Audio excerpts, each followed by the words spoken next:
Well, to be brutally honest, if I had my way, we'd pronounce the benediction and go home.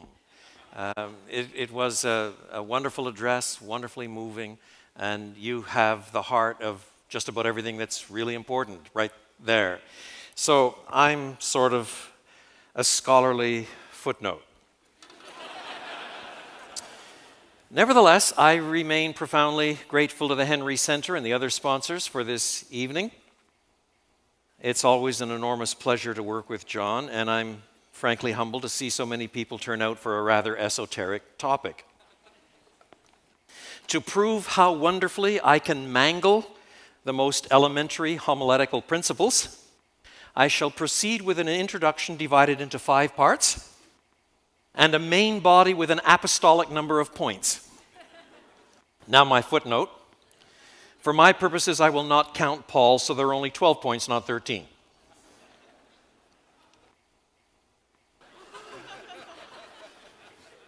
Now, if I were really winsome, I'd go and tell my story now, but it's not nearly so interesting, and I'm not very winsome, so I'll just go to the introduction with my 5 points. Number 1, the pastor as scholar and the scholar as pastor. To begin by criticizing the title is usually a cheap shot. But in this case, there's an ambiguity that needs to be exposed. John felt it as well, coming at it from his point of view. In England, where I lived for 9 years, this title might be thought presumptuous. Over there, scholar is not a word by which one would usually define oneself. Rather, it's a word that someone else might use of you, if you are exceptionally gifted in your field. In other words, over there, scholar tends to be a measure of one's superior competence. The word for the corresponding role, as opposed to competence, is academic. So what is meant by the title? Does it mean the pastor is academic and the academic is pastor? Well, but that's a different question. Now you can see that there is an issue at stake beyond just whether you live on one side of the big pond or the other one. An academic is normally thought of as a person who has a post in an academic institution. In that sense, an academic is not a pastor, unless perhaps bivocational, part-time.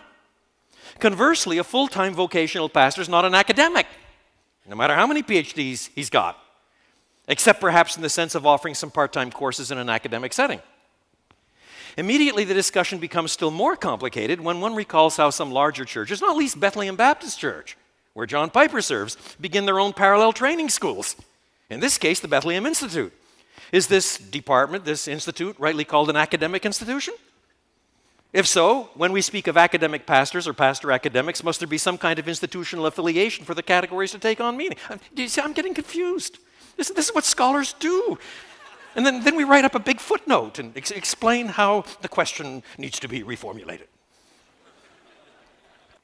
Lest we wallow in semantic quagmire, I'll abandon academic and retreat quickly to the word scholar, and acknowledge that even here in North America, it can refer to either an academic role or a relatively advanced degree of competence in one's field.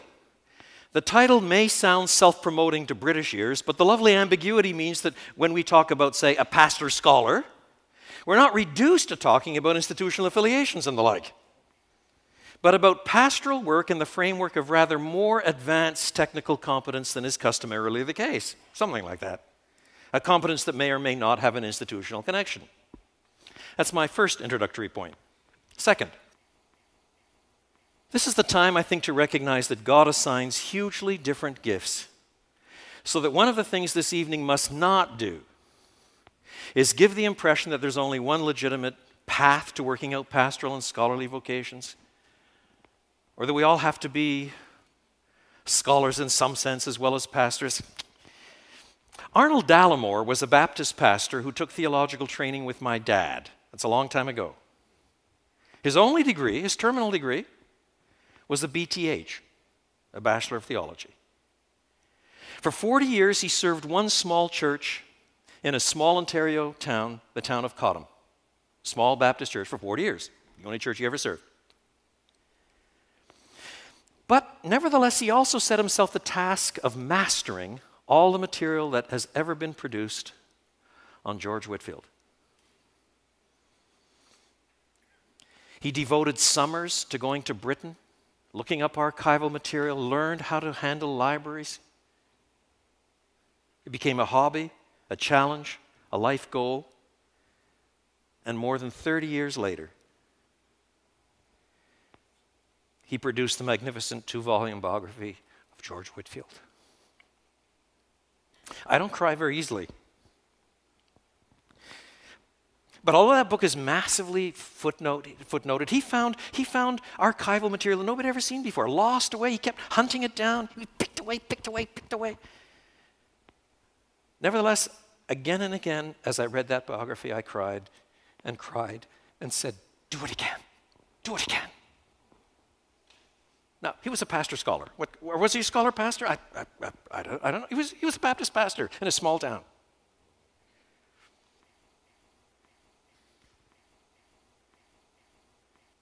But it would not be wise to suggest that every Baptist pastor has either the intellectual gift or the long-term stamina or the calling to do the research and writing that magnificent project entailed. That's the truth. John Piper has advanced training from Marburg. He might not have enjoyed his time there, but it must have done him some exegetical good.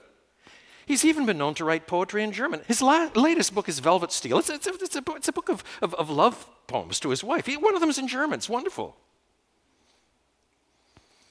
Few of us in this room can claim similar research and writing skills, I'm sure. Tim Keller taught in a seminary, but for years he's been a pastor, a local church, relatively unknown until the last 10 years. But which of us does not admire the reason for God? Probably the most important fundamental apologetic for Christianity since C.S. Lewis. Now that's a heritage to leave too. But he did it because it was gestated in the context of pastoral ministry, but he's nevertheless got this first-class mind that thinks through how the Bible and theology has got to intersect and challenge the idolatries of every age. My point is that more important than formal education is the gifts of intellectual curiosity and rigor, of focus and stamina, of lonely research and writing. And some have those gifts and some do not. What can I say?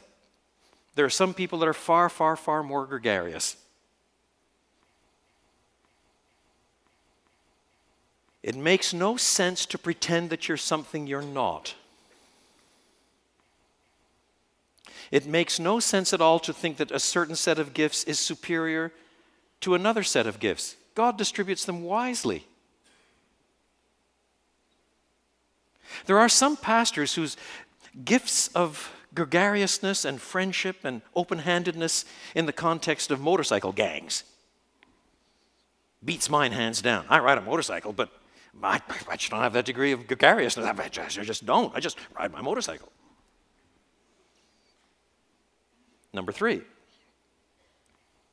There is an evangelical tradition that treats what Jesus says about the greatest or first commandment, love the Lord your God with heart and soul and mind and strength, as authorization for all Christian intellectual endeavor. The argument goes something like this.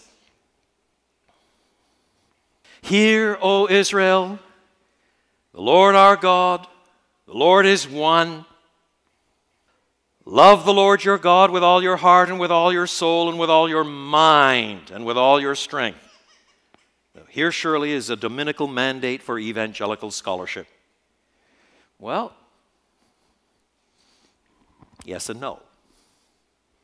Certainly Jesus' words lay a heavy emphasis on thought, on engaging the whole person, focusing on how we think as we love God. More so, in fact, than our English translations sometimes disclose.